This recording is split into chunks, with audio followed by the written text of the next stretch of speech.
Halo guys, balik lagi di review lagi motor Yamaha R25 2015. Dan kali ini ada di depan gua sekarang livery yang GP Edition putih biru. Langsung aja kita bahas dari depannya. Oke, dimulai dari bagian depan, kita lihat dari atas dulu nih spionnya sekarang dia. Dan ini spion moge-moge khas moge, emang masih model klik gini. Dari 150cc sampai 600 juga mirip-mirip lah dari desainnya. Untuk visornya sendiri dia sedikit lebih tinggi dari R15. Ini generasi 2015, jadi samanya sama kayak R15 V2. Dan ini visornya lumayan tinggi, cuman kurus, nggak sampai lebar ke samping. Dan sini bagian glossy bodinya warna biru, ada tulisan Yamaha Loop. Dan ini stripingnya warna putih. Ini GP Edition, jadi bisa dibilang versi termahal di Yamaha R25. Di semua seluruh Yamaha biasanya yang GP Edition, Movistar sama Monster Energy itu harganya lebih mahal dibandingkan yang normal. Untuk di bagian sini ada lampu senjanya. Kalau kita nyalakan, ini dia nyala di sini. Dan ini bisa diganti ke LED T10 ya. Ini lampu T10 biasa kalau kalian beli di abang-abang. Ini nyopotnya agak susah, jadi harus nyopot visornya dulu. Apanya gitu ya, gua belum pernah bongkar. Cuman ini bisa diganti LED langsung. Dan di bagian headlamp kita ke bawah sedikit nih, dia menunduk ke bawah. Jadi bisa dibilang sopan lah. Lampunya tuh nggak nyorot ke atas, nggak langsung kena muka pengendara lawan. Jadi bisa dibilang sopan. Dan masih dilengkapi dengan penerangan bohlam. H4 mobil ya. Bohlamnya ini H2 apa H1 gitu. Dengan 35 sampai 60 watt, 2 kiri kanan, jadi 100 watt kurang lebih. Motor-motor 2 silinder zaman dulu tuh high beamnya di sebelah. Jadi kalau kita nyalain motornya, yang nyala tuh cuma sebelah kanan biasanya. Kayak Ninja CBR 2,5 sama R15 zaman dulu yang V2 sama R25 ini rata-rata pas beamnya itu di sebelah kiri. Jadi kadang kalau polisi zaman sekarang ya, lampu itu harus nyala semua. Jadi kalau lampunya nggak nyala atau mati sebelah itu ditilang. Karena waktu itu juga pernah ada berita R15 V2 ditilang karena lampunya pas dilihat cuma nyala sebelah. Padahal ini yang sebelahnya tuh untuk high beam atau lampu jauhnya. Jadi untuk penerangan ini cukup oke walaupun masih bohlam. Bisa diganti ke LED, cuman emang agak mahal. Ini LED bohlamnya ini model yang mahal. Dan untuk bagian ban dia ukurannya 120/60. Sudah beda. Originalnya ini 110/70 ring 17. Dia diganti ke yang lebih lebar tapi lebih rendah. Kalau aslinya lebih tinggi tapi lebih kecil, sekarang udah diganti. Dan untuk pakai disc brake-nya sebelah sini ada pakai floating disc brake. Jadi modelnya floating gini, ada ringnya lagi baru nyambung ke disc brake-nya. Ini biasanya floating gini emang ada di motor-motor kelas 250cc ke atas, bahkan yang moge-moge, supaya pembuangan panasnya itu lebih cepat sih katanya sih. Gua nggak tahu ya gimana sistem pekerjaannya. Cuman ini udah kaliper 2 piston.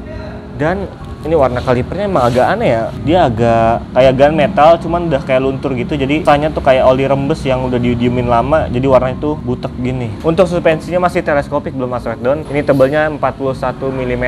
Jadi gede juga sih. Tapi 41 mm itu sekarang kayaknya dipakai di adiknya, yaitu R15 yang V3 atau V4 gitu. Kalau nggak salah, sekitar 38 sampai 41 mm. Jadi suspensi travelnya lumayan panjang banget dan besar. Untuk karakternya sendiri nggak terlalu empuk ya, tapi untuk meredam jalanan yang rusak masih oke. Dan di samping sennya udah pakai model tempel, aslinya itu masih bohlam.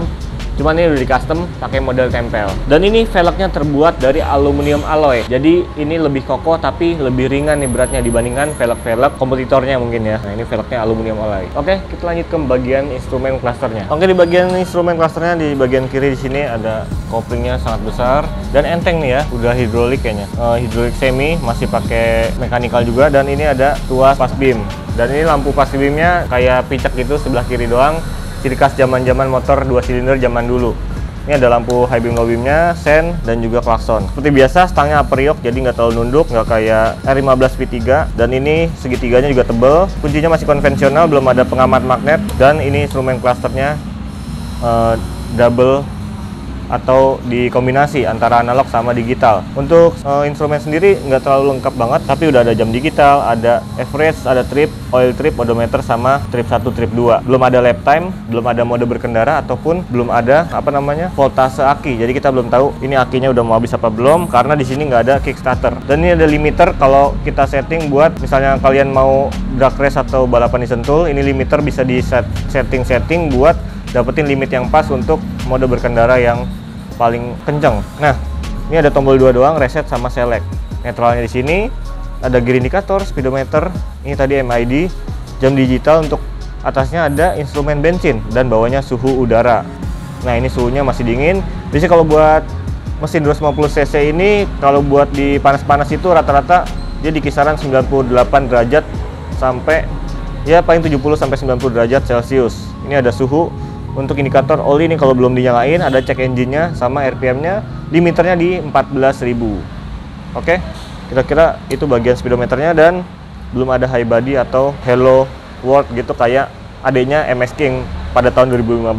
Ini padahal keluarannya sama kayak MS King. Dan untuk sebelah ada kill switch, dia sama kayak punya Sabre sama MT-15 juga ada. Cuman di sini kickstarter dan belum ada hazard. Jadi ini moge dilengkapi kill switch, tapi sayangnya saklarnya ini 01, nggak ada hazardnya.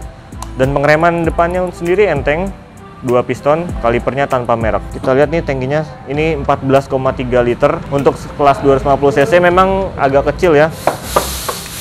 Dan ini sebenarnya bukan tangki, ini covernya lagi. Jadi tangkinya di dalam, jadi kesannya emang kecil, 14,3 liter. Ini tangkinya mirip-mirip sama Honda Verza 13 liter, beda dikit.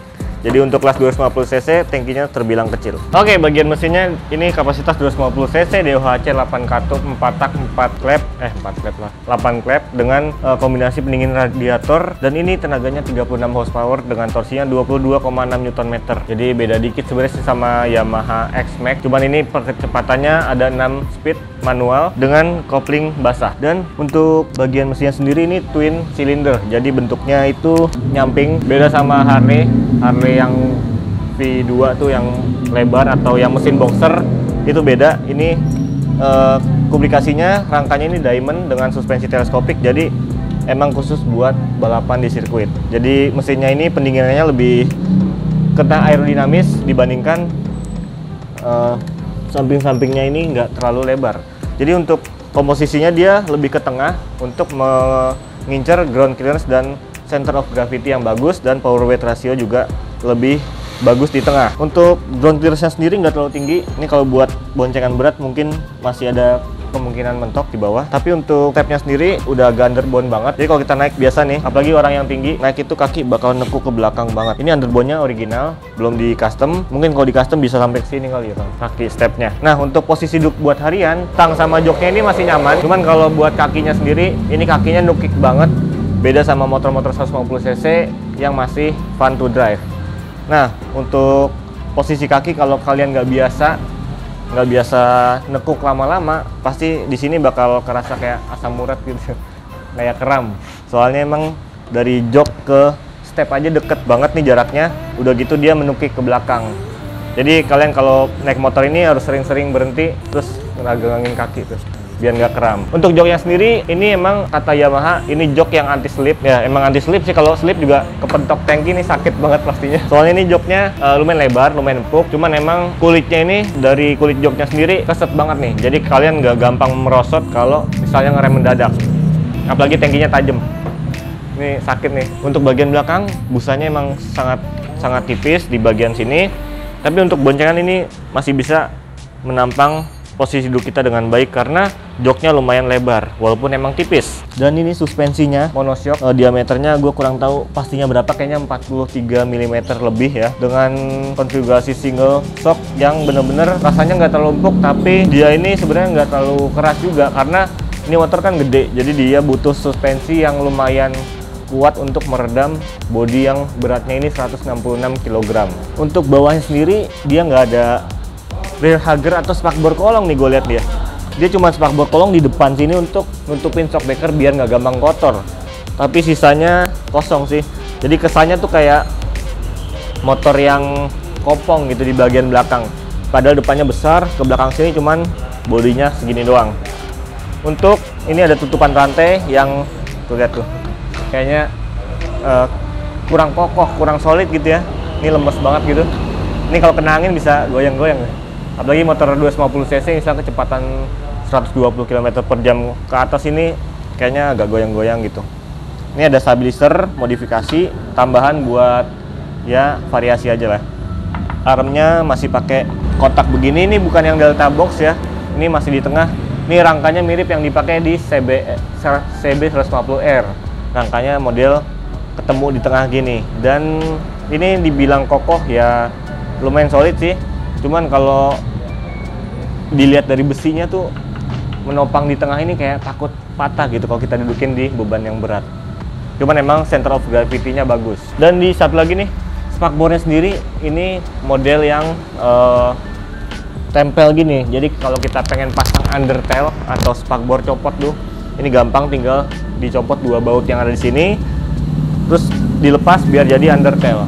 Udah. Oke, di bagian belakang di sini kita lihat di sebelah kanan nih, knalpotnya kelihatan dia bantet kecil, terus udah gitu pendek. Jadi kesannya emang kalau dibilang orang-orang sih sporty look kayak gini ya, yang bener-bener pendek terus besar. Kayak motor-motor moge juga 600 cc ke atas, dia biasanya knalpotnya pendek, cuman sampai segini gitu, cuman diameternya besar. Dan di bagian belakang sini dia ada pengereman piringannya, diameternya nggak terlalu besar, cuman emang tebelnya kira-kira 3 mm juga. Cuman pistonnya ini sayang banget, cuman 1 kaliper. Ini kekurangannya dari Yamaha R25.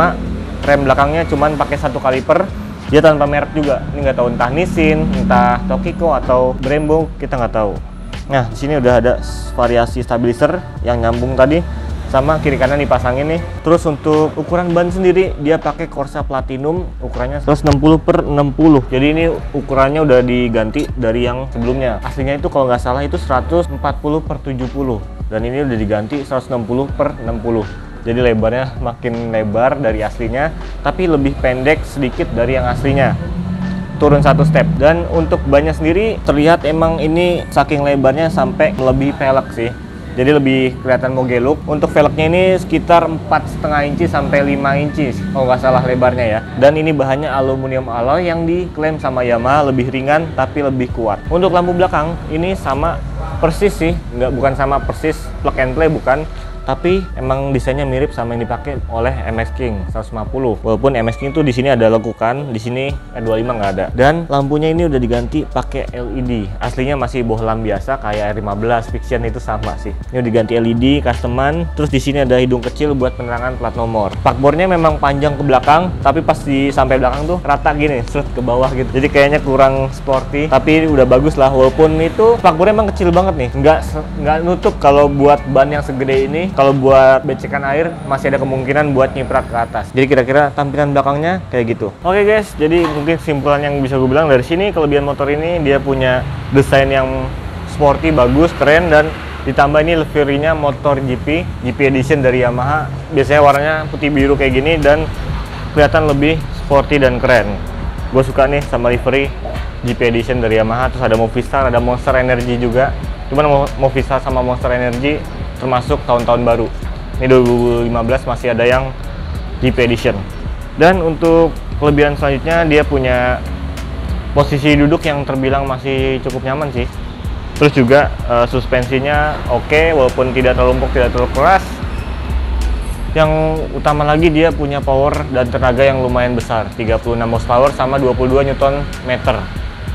Dan ini konsumsi bahan bakarnya sih gue lihat di MID sih 40 km/liter. Cuman agak mustahil ya, 2 silinder. Harusnya sih biasanya klaim dari Yamaha itu 25 sampai 27 km/liter.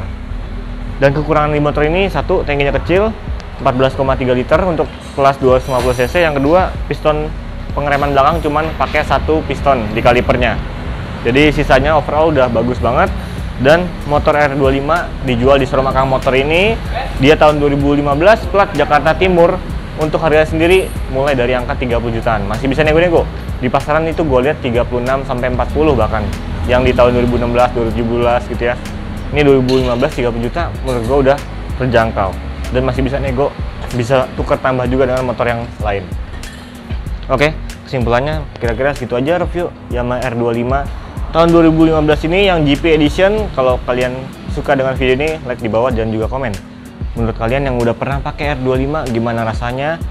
Dan langsung aja sharing di kolom komentar. Kita ketemu lagi di video berikutnya. Jangan lupa mampir juga ke showroom Akang Motor yang alamatnya di deskripsi di bawah dan ada nomor WhatsApp-nya. Thank you for watching. Peace out nih.